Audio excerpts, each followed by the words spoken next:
교재 85쪽입니다. 요시야 왕이 남유다를 다스리던 때에 스바냐 선지자가 일어나 여호와의 날을 선포하며 심판을 예언합니다. 그 심판의 대상은 우상과 하늘의 별들을 숭배하는 자들뿐 아니라 여호와를 찾지도 구하지도 아니한 자들입니다. 하지만 여호와께서는 여호와의 규례를 지키는 자들에게 피할 길을 또한 내어주십니다. 뒤이어 이스라엘의 주변 나라들에게 심판이 선포됩니다. 지중해 해변의 블레셋 족속들, 모압과 암몬, 구스 사람들과 심지어는 당대의 초강대국 아수르마저 황폐하게 될 것이라고 스바냐는 예언합니다.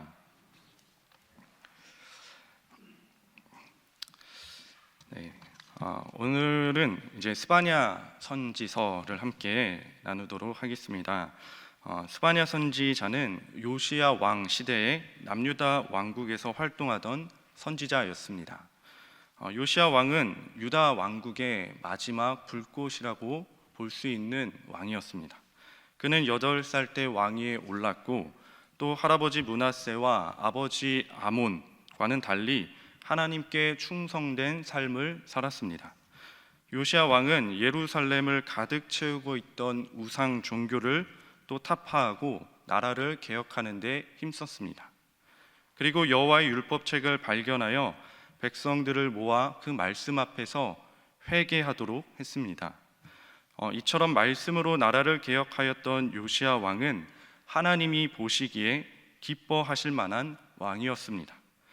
그런데 하나님이 기뻐하셨던 요시야가 통치하던 이 시기에 스바냐 선지자는 칭찬과 격려의 메시지가 아닌 무서운 심판의 메시지를 선포했습니다. 왜 그랬을까요? 이렇게 해석할 수 있습니다. 요시야 왕은 제도를 바꾸는 위로부터 개혁을 했다면 스바냐 선지자는 아래로부터의 개혁을 한 것입니다. 요시야 왕이 일으키는 제도적인 개혁으로는 예루살렘의 생명을 얼마간 연장시킬 수는 있지만 제도적인 개혁만으로는 유다 백성들의 마음속 깊이 자리하고 있는 거짓된 신앙을 바꿀 수는 없었습니다. 예루살렘이 온전히 살아나려면 한 사람 한 사람의 거짓된 마음이 근본적으로 변화되어 하나님 앞에 바로 서야 하는 것이지요. 그렇게 스바냐 선지자는 한 사람 한 사람의 마음을 돌이키기 위하여 아래로부터 개혁을 이끈 선지자다라고 우리는 볼 수 있습니다. 그러면 스바냐가 선포했던 심판의 내용은 무엇인가? 다 살펴보긴 쉽지 않으니 그중 한 단락을 한번 살펴보겠습니다. 스바냐 1장 2절에서 6절 말씀은 여호와의 날에 대해서 말씀하고 있습니다. 여기서 여호와의 날은 어떤 날이냐? 예루살렘과 유다가 완전히 파멸하고 진멸되는 날입니다. 그 날이 가까이 왔다라고 선포하고 있는 것이죠. 3절 말씀을 함께 읽겠습니다. 내가 사람과 짐승을 진멸하고 공중의 새와 바다의 고기와 거치게 하는 것과 악인들을 아울러 진멸할 것이라. 내가 사람을 땅 위에서 멸절하리라. 나 여호와의 말이니라. 아멘. 여기서 독특한 내용이 있는데 사람만 진멸하는 것이 아니라 짐승과 공중의 새와 바다의 고기도 진멸하겠다라고 말씀합니다. 악인만을 심판하는 것이 아니라 왜 모든 피조물까지도 진멸하는 것일까요? 창세기 3장 17절 말씀에 보면 아담에게 이르시되 내가 내 아내의 말을 듣고 내가 너에게 먹지 말라 한 나무의 열매를 먹었은즉 땅은 너로 말미암아 저주를 받고라고 말씀하였습니다. 아담이 범죄함으로 땅이 저주를 받았다라는 것이죠.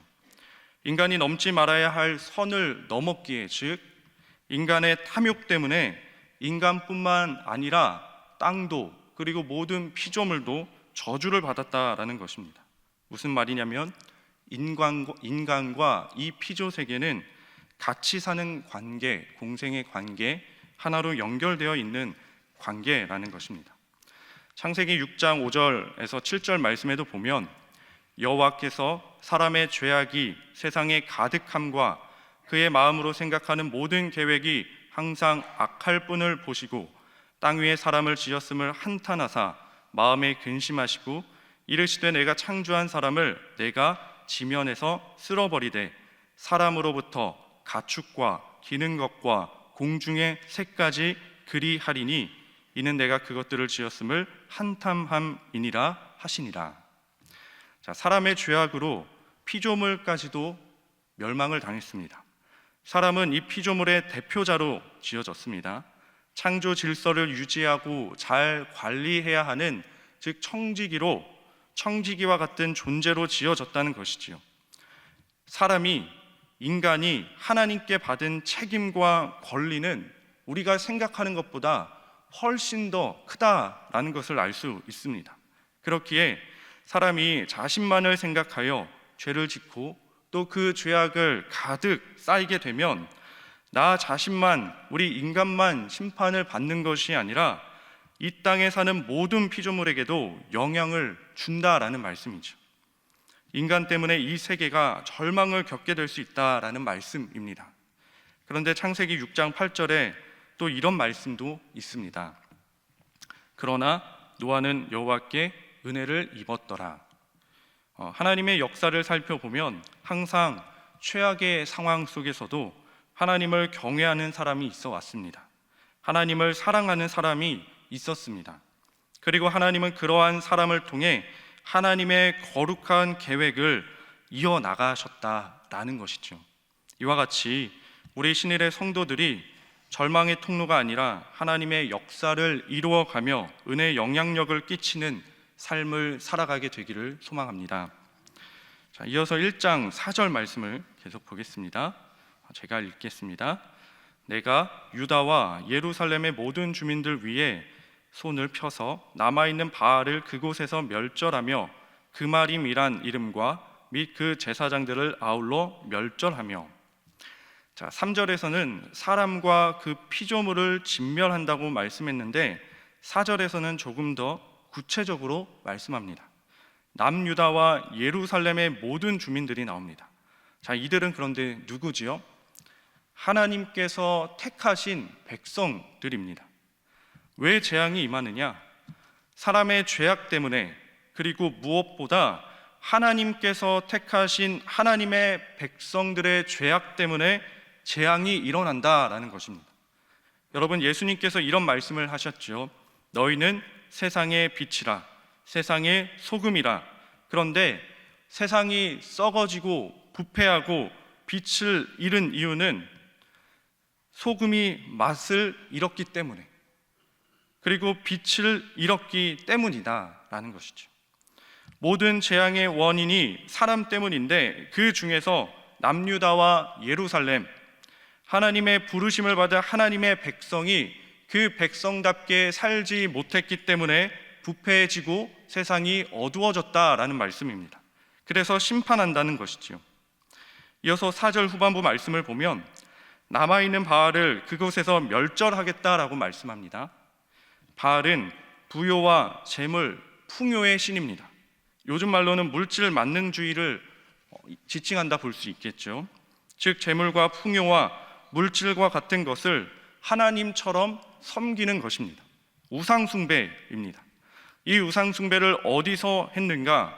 바로 그곳에서, 예루살렘에서 했다라는 것입니다. 예루살렘에서 하나님의 백성들이 바알을 숭배했습니다. 여러분, 우리가 기억할 것은 이스라엘 백성들이 하나님께 제사를 드리지 않은 것이 아닙니다. 그들은 하나님께 제사를 드렸습니다. 그런데 형식적으로 드린 것이지요.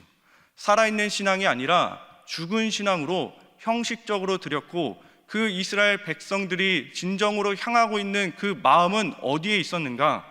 바로 바알을 향해 있었다라는 말씀입니다. 즉 하나님과 바알을 겸하여 섬기고 있었다라는 것이죠. 5절 말씀을 계속 제가 읽어보겠습니다. 또 지붕에서 하늘의 무별에게 경배하는 자들과 경배하며 여호와께 맹세하면서 말감을 가리켜 맹세하는 자들과, 또 6절 보면 여호와를 배반하고 따르지 아니한 자들과 여호와를 찾지도 아니하며 구하지도 아니한 자들을 멸절하리라.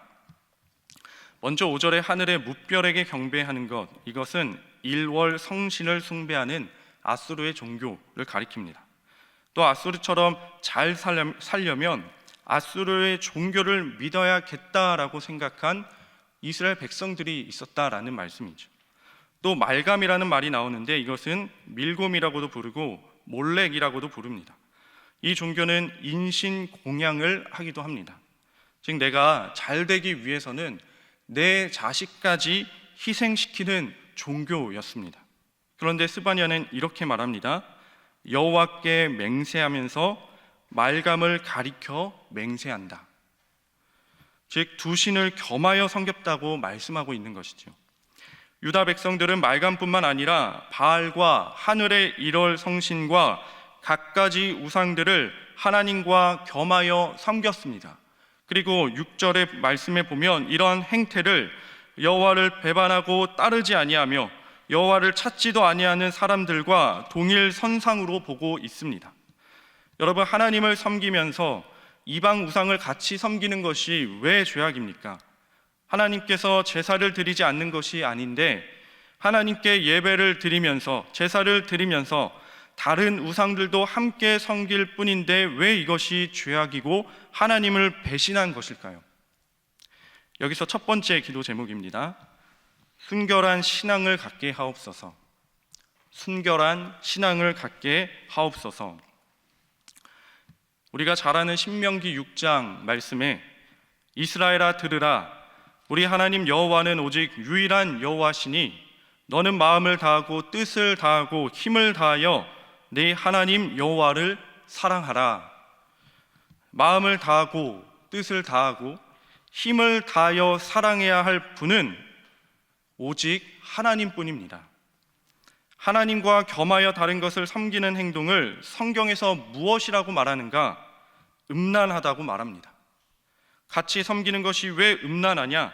같이 섬기면 안 되냐? 그럴 수도 있지라고 생각할 수 있지만 우리가 부부 사이를 생각해 보면 결혼하면 분명히 약속하는 것이 있죠.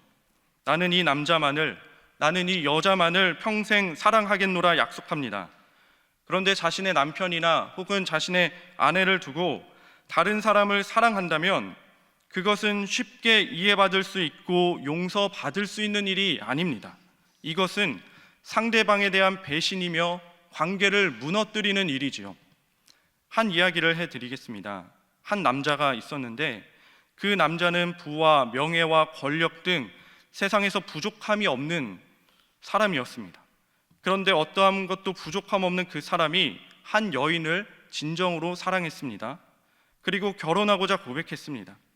그러면 세상에서 부족한 것 없는 그 사람이 결혼하고자 하는 그 여인에게 바라는 것은 무엇일까요? 그 여인이 가지고 있는 재산을 따져보겠습니까? 그 남자는 재산이 전혀 부족하지 않기에 그것을 원하지 않습니다. 아니면 그 여인이 가지고 있는 능력을 보겠습니까? 아닙니다. 능력은 이미 그 남자에게 차고 넘칩니다. 그러면 세상에서 돈도 부족한 것 없고 명예도 부족한 것이 없는 그 남자가 사랑하는 여인에게 진정으로 바라는 것은 무엇일까요? 바로 자신을 향한 순결한 사랑의 마음입니다. 외형적인 것이 아니라 자신만을 사랑해주고 바라봐주는 진심이죠. 하나님도 무엇보다 자신의 백성에게 그리고 저와 여러분들에게 이런 순결한 마음, 순결한 신부와 같은 그 마음을 우리에게 원하십니다. 무엇보다 하나님을 가장 사랑하며 하나님이 가장 먼저 되는 그 순결한 마음을 원하신다라는 것이죠. 만약 저와 여러분들이 그 마음을 잠시 잃어버렸다면 그 마음이 다시 회복되는 저와 여러분 되기를 주님의 이름으로 축복합니다. 두 번째 기도 제목입니다. 지금 회개의 삶을 살아가게 하옵소서. 지금 회개의 삶을 살아가게 하옵소서. 이스라엘이 멸망하는 이유는 엄밀히 따져서 그들의 죄악 때문이 아닙니다. 그들의 죄 때문에 멸망하는 것이 아니라 그들이 하나님께 나와서 회개하지 않았기 때문에 망한 것입니다. 스바냐 2장 1절 말씀을 보겠습니다. 제가 읽겠습니다. 수치를 모르는 백성아 모일지어다 모일지어다. 또 2절 말씀을 이어서 보면 명령이 시행되어 날이 겨같이 지나가기 전, 여호와의 진노가 너희에게 내리기 전, 여호와의 분노의 날이 너희에게 이르기 전에 그리할지어다. 언제 모이냐? 심판의 날이 다가오기 전에 모이라고 말씀합니다. 심판이 오면 더 이상 회개할 기회가 없기 때문에 심판의 날이 오기 전에, 다가오기 전에 지금 당장 모여라 라고 말씀합니다. 그러면 어디로 모이느냐? 하나님의 말씀 앞에 모여야 되는 것입니다. 그 하나님의 말씀이 심판을 선포하였고 그 말씀이 재앙을 선포하였기 때문에 우리는 이 회개해야 할 그 자들은 하나님의 말씀 앞에 모여야 된다라는 것이죠. 그리고 그 말씀 앞에 모여서 무엇을 해야 하는가? 3절에 보면, 2장 3절에 보면 여호와의 규례를 지키는 세상의 모든 겸손한 자들아, 너희는 여호와를 찾으며 공의와 겸손을 구하라. 너희가 혹시 여호와의 분노의 날에 숨김을 얻으리라. 말씀을 실천하라는 것이죠. 심판이 다가올수록 말씀을 실천하는 길로 돌아서라는 것입니다. 회개는 단순히 죄를 자백하고 고백하는 데서 끝나는 것이 아니라 돌아서는 것이지요. 그동안 내 뜻과 내 욕심대로 살았던 그 길에서 하나님의 말씀에 순종하는 길로 완전히 돌아서는 것이 회개입니다. 스바냐 선지자는 심판의 날이 다가오기 전에 말씀을 실천하는 길로, 하나님의 말씀을 쫓는 길로 돌아서라 라고 말씀하고 있다라는 것입니다. 심판의 날이 가까울수록 하나님의 사람과 아닌 사람의 특징이 성경에 나타납니다. 마태복음에서 예수님께서는 세상의 끝날의 징조에 대해서 말씀하는데 그중 하나가 불법이 성함으로 많은 사람의 사랑이 식어질 것이다 라고 말씀하셨습니다. 재앙이 다가온다는 소식이 들릴 때 세상 사람들은 무엇이라도 더 움켜쥐려 합니다. 라면 몇 박스라도 더 쟁여놓으려고 하고 금과 은과 돈이 되는 것을 더 지니려고 합니다. 남을 생각하는 것이 아니라 자신만을 생각하여 도둑질을 해서라도, 불법을 행해서라도 비상시에 의지할 수 있는 것들을 더 많이 챙기려고 합니다.